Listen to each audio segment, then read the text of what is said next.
Hey everyone! Look who's here, Mr. Low Education. Mike's obnoxious voice echoed through the reunion hall. He was practically shouting, mocking me as loudly as he could. Our former classmates began turning to see what was happening. I couldn't understand why Mike remained so unpleasant just as he was back in the day, and frankly, I didn't want to understand. I could only sigh in frustration. Seeing no reaction from me, Mike's taunts escalated. A guy like you with a low education doesn't belong to this reunion. What are you even doing here? Even I couldn't stay silent any longer with his insults to me. It was time to tell Mike the real reason why I attended this reunion. I decided to finally speak up. Suddenly, Mike, who had been so full of himself, started trembling and collapsed to his knees. My name is Thomas, and I'm 33 years old. Currently, I work as an investigator for a small detective agency. I've always admired my father, who worked as a police officer. He was assigned to patrol duty, often engaging with the community and participating in service activities. Therefore, my father was a police officer loved by everyone. My mother supported him, and we lived happily as a family. My father always told me that if I wanted to become a police officer, I had to study hard, so I did. As a result, I was able to pass the entrance exam for a prestigious private middle school. I vowed to work even harder to become a police officer like my father, but then something happened on the day of the entrance ceremony. Since my father was at work, I attended the ceremony with my mother. There were many luxury cars parked in front of the school gate. While I was astonished by the sight, a boy and his mother, likely there for the ceremony as well, got out of one of the cars. The boy looked at me with a smirk. His mother then approached my mother. "Lisa, it's been so long. I didn't know they'd end up at the same middle school. Can you afford such an expensive school?" The boy's mother sounded condescending. My mother, unfazed, replied with a smile, "Yes, it's for my son's dream. We'll manage just fine. I don't want to be at the same school as you. Don't bother me too much." The boy glared at me. His mother told her son while laughing, "Don't worry, you probably won't have to interact with poor people like them." My mother responded to the spiteful pair with, "I look forward to the years ahead." She looked sad, though. The boy's mother snickered and walked away with her son. What unpleasant people. I whispered to my mother, "Do you know those people? They seem really awful." My mother looked at me with a wry smile. "The boy's father is your father's colleague. You've met them before, but you probably don't remember. That boy's name is Mike." I didn't remember Mike at all. What? How can someone who's also a police officer like Dad look down on us like that? As I wasn't able to comprehend, I pressed my mother for an explanation. She looked troubled. "He used to be a much nicer person." And then, she began to tell me about the unpleasant Mike and his family. Mike's father had entered the police academy at the same time as my father and became a police officer. During their training period, they were good friends and often hung out together. But a few years later, my father chose to work at a local police station to engage with the community, while Mike's father chose to become a detective. At first, our families remained close, but gradually we drifted apart. My father had become a police officer with just a high school diploma, while Mike's father graduated from a prestigious college and worked as an elite detective. As they continued in their careers, they no longer had much in common. Mike's father earned a significantly higher salary than my father, and Mike's mother's personality changed dramatically. As my mother sadly explained, "Can money really change a person's character?" I listened intently to my mother's story. "You must never judge people by their money or status, Thomas. Promise me you'll never be like that," my mother said, looking me in the eye. At that moment, I vowed never to become like Mike's family. I decided to avoid Mike as much as possible in middle school. After the entrance ceremony, I walked into the classroom with that resolve. My mother and I were both shocked. Mike was seated right next to me. This must be some kind of cruel joke. I cursed my luck. Mike looked at me with a disgusted expression. "You've got to be kidding. Having a poor kid like you next to me is going to make it impossible to concentrate."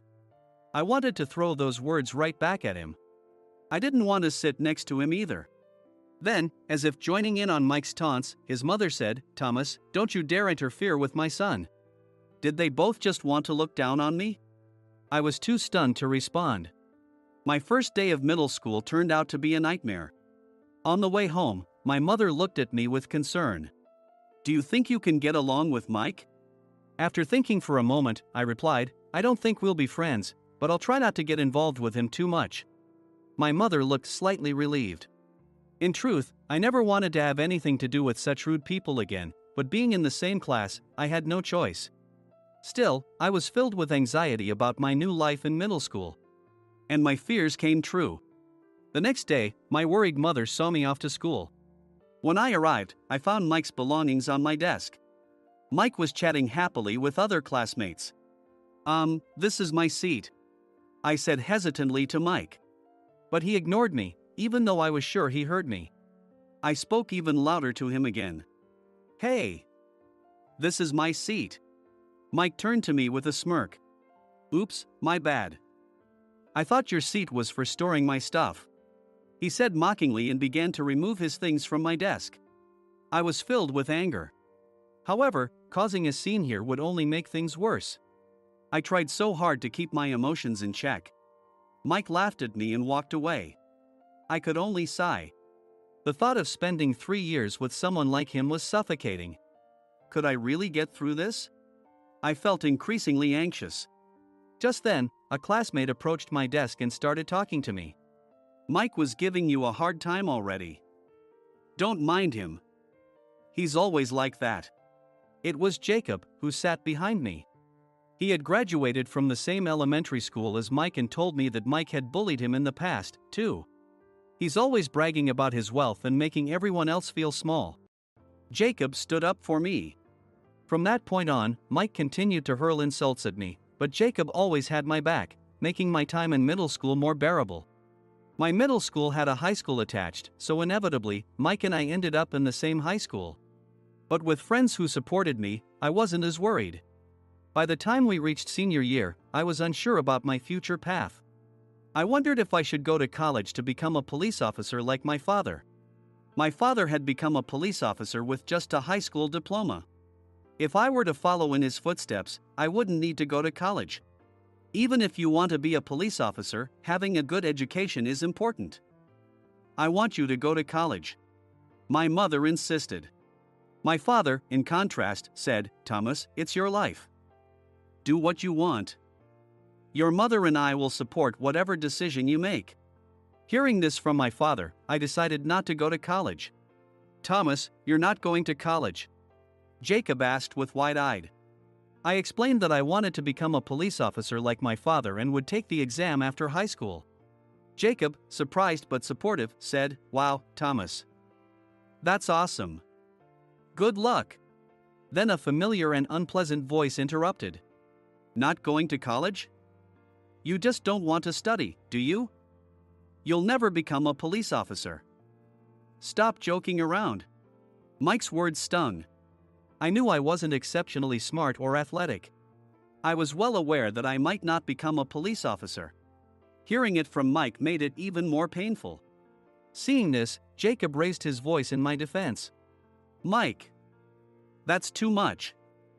You don't know if he can make it until he tries." "What, can you see the future now?" Mike snorted at Jacob's words. "There's no way a scrawny guy like him can be a police officer. If people like him become one, we're doomed. Jacob, you should choose your friends more wisely. Thomas is my best friend. And I doubt you have anyone you'd call a friend. Your personality is the reason why." Jacob grabbed my arm and led me away from Mike. I was deeply moved by Jacob's words. "I consider you my best friend too, Jacob. I'll work hard for the police exam. I'll prove Mike wrong." Jacob smiled and nodded yes. However, my dream quickly crumbled. Despite my efforts, I failed the police exam. I was devastated, and the tears wouldn't stop. Seeing this, my father said gently, "There are many ways to help people besides being a police officer. Failing one exam isn't the end. You're full of potential." My father always knew the right thing to say. I respected him deeply. As expected, Mike belittled me even more when he found out I hadn't passed the police exam. I knew you were useless. I had no retort. On the day of my high school graduation, I left the school as if I were fleeing. I didn't want to hear anything more from Mike. After graduating, I believed I would never have to see the annoying Mike again. I was convinced of that. After graduation, I followed my father's advice and searched for a job where I could help others. That's when I found a small detective agency. Being a detective involves investigating on behalf of clients who are troubled. I thought this could be a way for me to help people. With this in mind, I went for an interview. The person who interviewed me was Mary, the female director of the agency. I passionately explained my reasons for wanting the job, and Mary hired me on the spot. At first, my parents were surprised that I took a job at a detective agency, but now they support me. I joined the agency with no experience in detective work, but Mary patiently taught me everything, and I quickly became competent at my job. 15 years later, I had become proficient in my work. One day, a woman named Jessica came to our agency for a consultation. I think my fiancé might be cheating on me. Could you investigate? Jessica spoke with tears in her eyes, looking very sad. More than half of the people who come to our agency seek help with infidelity investigations. They all have sad expressions on their faces. Somehow, I want to make them smile. I always conduct my research with that feeling in mind. I understand. I will investigate thoroughly. Hearing my words, Jessica began to cry. No matter the outcome, I just want to know the truth. Thank you, Thomas. She said this while gripping my hand. I couldn't stand the thought of someone betraying such a wonderful woman. Determined to resolve this case, I began the investigation. Being a detective is not easy. I gather as much information as possible about the subject, stake out, conduct interviews, and sometimes go undercover depending on the situation. My work hours are irregular, with early mornings and late nights. But I never found it burdensome. The gratitude I received from clients at the end of an investigation made it all worthwhile. I planned to start the stakeout on Jessica's fiancé the next day. However, when I woke up, my mother looked distressed. Thomas. I think I've thrown out my back. It hurts so much I can't stand up. She was clutching her back in pain. My father works at the police station, so he can't take time off. I contacted Mary and decided to take my mother to the hospital that day. Despite her back pain, I managed to get my mother into the car and headed to the orthopedic clinic. My mother had always been healthy and had never needed to go to the hospital before. Therefore, I visited an orthopedic clinic I found on the internet. The clinic was very clean and well maintained. I helped my mother to a sofa in the waiting room and completed the registration. In no time, my mother's name was called, and I accompanied her to the examination room. To my shock, the doctor was none other than Mike. My mother was equally stunned, her eyes wide with surprise. Thomas. As soon as Mike saw me, he exclaimed in surprise. Mike. I didn't know you were a doctor here. When I said this, Mike started laughing. While you were messing around with just a high school diploma, I was studying hard and graduated from medical school. Thanks to my abilities, I became a doctor and even own my own clinic. It's not too late for you to start studying, Thomas. My mother and I were both stunned by Mike's words. Even after 15 years, Mike hadn't changed at all. Feeling bewildered, I watched as Mike began examining my mother with the efficiency of a conveyor belt. During the examination, he continued to make condescending remarks towards me. You didn't become a police officer because you're incompetent. If you were as talented as I am, things would be different. Even the nurse in the examination room looked shocked by his comments. Both my mother and I just wanted to leave the clinic as quickly as possible. After the examination, we rushed out of the room, only to hear Mike and the nurse laughing behind us. That guy? He was my classmate, but he's just a high school graduate. Can you believe it? Unbelievable. I was seething with anger. What's so bad about being a high school graduate? I wasn't causing any harm to anyone. My body began to shake with rage. Seeing my state, my mother whispered, Thomas, calm down. That man is a terrible person. It's not worth your time to respond to him. people like him will get a bad karma eventually. Bad karma, yes. I hoped Mike would get what he deserved. After settling the bill, I returned home with a heavy heart. Before entering the house, I checked the mailbox and found a postcard inside. My name was written on the address. A postcard for me? Curiously, I opened it and saw it was an invitation to a middle school reunion. It was also accompanied by a note that we hope you will join us. A reunion. I had mixed feelings about it. Mike would likely be there. Who knows what he'd say this time? The memory of Mike's behavior at the clinic flashed through my mind. Just then, my phone rang. Hello? Jacob. It's been a while. What's up? It was a call from Jacob after a long time. Even after graduating high school, I kept in touch with Jacob a few times a year. He sounded excited on the phone. You got the reunion invitation, right? You're coming, right? Hearing his words, I felt conflicted. I want to, but Mike will probably be there, and I'm not sure if I want to deal with that. Jacob, however, was adamant about convincing me. Don't let that stop you. The reunion is at that fancy hotel. Let's have some good drinks and reminisce. All right, I'll go. With Jacob's enthusiastic persuasion, I decided to attend the reunion. Even though I had decided, my heart wasn't in it. I really didn't want to see Mike again. Nevertheless, the day of the reunion was approaching fast. I even took the day off work for it. Mary smiled and said, "Enjoy your reunion. Have a great time," but honestly, I wasn't looking forward to it. On the morning of the reunion, I reluctantly started getting ready. My mother, concerned, had bought me a new shirt for the occasion, so I put it on. It was the first time since becoming an adult that my mother had bought me clothes. You look great. Walk into that reunion with confidence. Don't let Mike get to you. She looked me straight in the eye as she said this.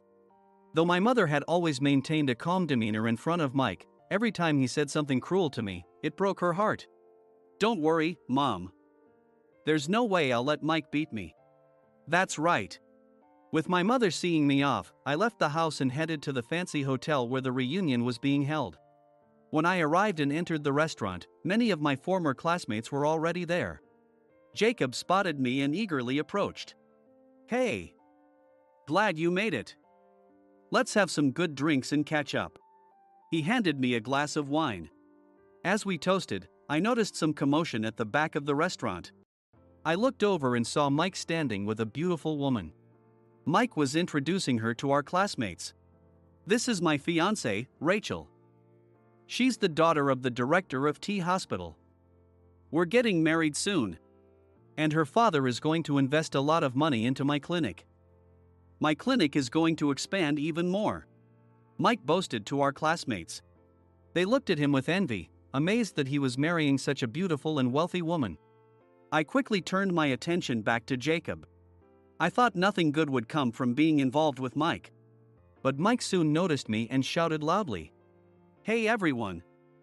Look who decided to show up, Mr. Low Education. The restaurant buzzed with excitement, and all eyes turned to me. I instinctively looked down. Why did I have to be humiliated by Mike at what was supposed to be a fun reunion? As I remained silent, Mike continued to hurl insults. This reunion isn't for someone like you with no education. Why are you even here? Mike approached me arrogantly. I could feel my body trembling with anger. Jacob, noticing this, couldn't stay silent. He shouted angrily. Mike, that's enough. Don't you know there's a line you shouldn't cross? You're 33 years old, for goodness sake. But Mike wasn't fazed by Jacob's words.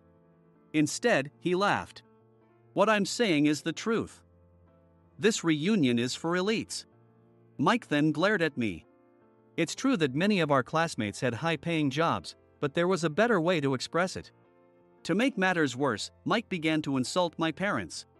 Well, your parents were probably just as uneducated and useless. The apple doesn't fall far from the tree. That was the last straw. I couldn't understand why someone who didn't know my parents well would speak so poorly of them. My parents are not useless. The one who's useless is you, Mike. What did you say? Mike's face turned red with anger, and his expression grew harsher. Rachel, standing next to him, looked confused. I didn't come to this reunion to see you, Mike. Seeing you was the last thing I wanted to do. Then why did you come? Because I have something to tell you. I glared at Mike. He laughed derisively. What could you possibly want to say? Are you going to ask for a job at my clinic? Sorry, but we don't hire high school graduates. Good grief. Mike is really a clueless guy. Sometimes, people like him need to be confronted with the truth. No, that's not it. I can tell you now, but are you sure you want to hear it? What the hell are you talking about? Just spit it out. I took a deep breath and looked Mike in the eyes. Mike, do you know someone named Jessica? Huh? Mike's face instantly turned pale. Everyone in the restaurant looked on curiously. I don't know anyone by that name. Mike was clearly panicking. Rachel, looking puzzled, asked Mike, who is Jessica? Mike insisted he didn't know her.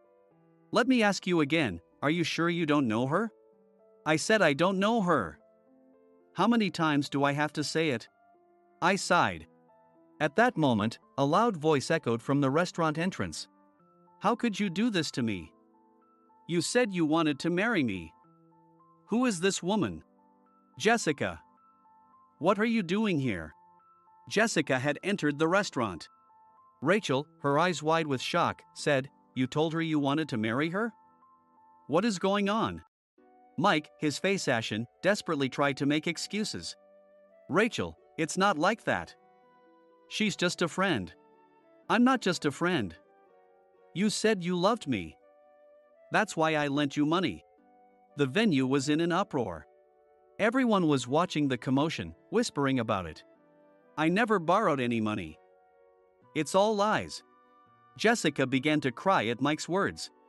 Rachel seemed to believe Mike. But I couldn't let him get away with this. It was time to reveal the truth to everyone. Mike, you got engaged to Rachel while you were still engaged to Jessica. Who do you think you are? Do you think you're a detective or something? You can't bring me down. I handed Mike my business card. I work for a detective agency, and Jessica hired me to investigate your cheating. What? Yes, the woman who had just walked in was Jessica, my client. When she first came to our agency and showed me Mike's photo, I was shocked. But knowing Mike, it wasn't surprising, so I took on the case. Mike had promised to marry Jessica and borrowed a large sum of money from her, while also promising to marry Rachel and even meeting her parents. During my investigation, when my mother had a back injury, I purposely went to Mike's clinic. Around the same time, I received the invitation to the reunion and a call from Jacob. Jacob informed me that Mike and his fiancée would be attending the reunion. I initially thought Jessica was the fiancée attending the reunion, but when I told her, she was surprised. I never heard about any reunion from Mike. I want to see who this other woman is. Jessica's face twisted with anger. I decided to bring Jessica to the reunion to uncover the truth. I wonder how Mike will react if Jessica shows up at the reunion. There will be no way for him to make excuses anymore. I believed so. I thrust several photos at the stunned Mike, ready to get to the heart of the matter. Rachel peeked at the photos too. The pictures showed Mike and Jessica in a close embrace. The moment Mike saw them, he snatched them from me and tore them to shreds. Rachel stared at Mike in disbelief. These are fabricated. All lies. Even now, Mike was trying to escape the truth. I sighed. Tell me the truth.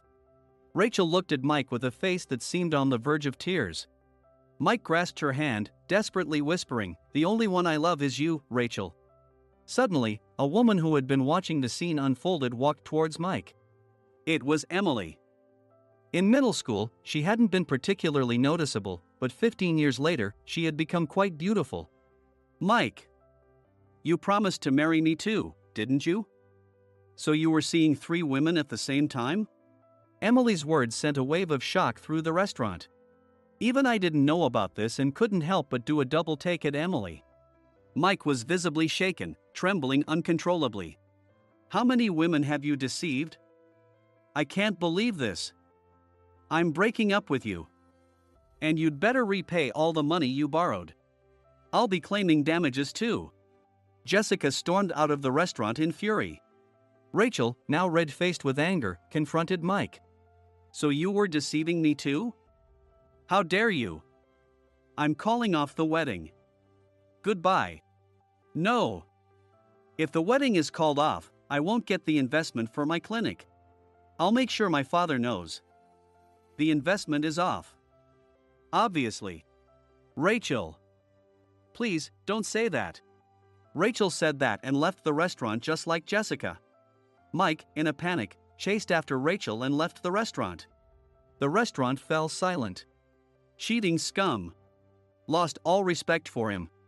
The room buzzed with condemnation of Mike's actions. Some classmates were consoling Emily. Finally, justice is served. Indeed. I was glad to have exposed Mike's true nature to everyone. Later, I handed Jessica the investigation report. That awful man was not worth it. I'll be claiming damages as soon as possible, she said, smiling.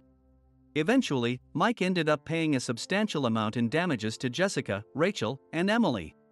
News of Mike's deceit spread throughout the town, and his clinic had fewer and fewer patients. With the clinic struggling to stay afloat, Mike had to take out significant loans, but eventually, he couldn't keep up and had to close the clinic.